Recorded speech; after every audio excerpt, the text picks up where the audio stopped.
और अनसुईया सी नार रे नाना में अवसखी आई।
उसी समय जैसे ही नारद ने कहा मैया हम आपको क्या बताएं कि अनसुईया जैसी पतिव्रता नारी मैया अभी तक हमारी समझ में नहीं आई, क्योंकि मैया अपने पति की एक बात पर जहां पूरे चित्रकूट में जल नहीं था, न जाने मैया वो कहां से पानी ले आई।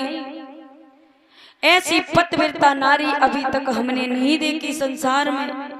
नारद के मुख से इतनी बात को सुनकर तीनों देवियां जल जाती हैं और उसी समय क्या होता है,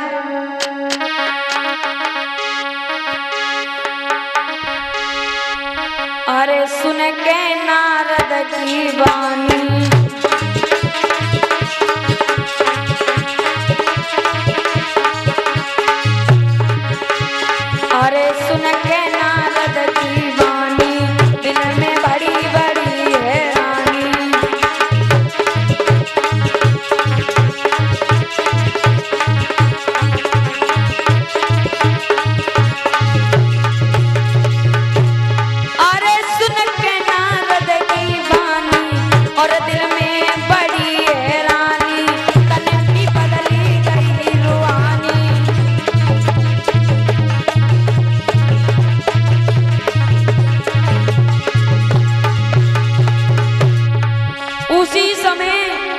जैसे ही इतनी बात को सुना तो क्या होता है,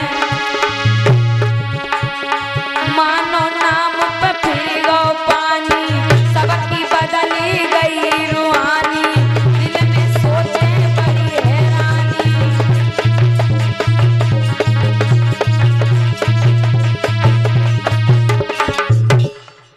उसी समय संत की बात को सुना तो तीनों देवियां बहुत अचंग रह जाती हैं कि नारद तुम ये क्या कह रहे हो, तुम्हें एक बात नहीं मालूम है।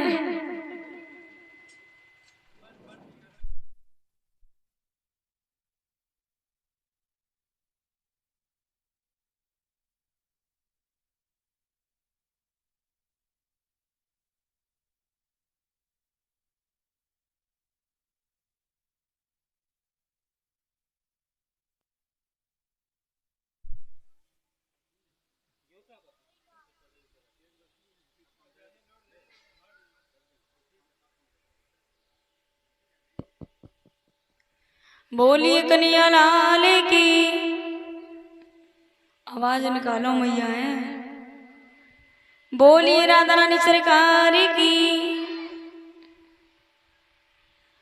जैसे ही तीनों देवियां बहुत परेशान हो जाती हैं कि नारद जी ने हम तीनों में से कोई भी पतिव्रता नारी नहीं बताई, क्योंकि देवी तो मन में विचार कर रही थी कि नारद जी हमें पतिव्रता नारी बताएंगे या हमें बताएंगे।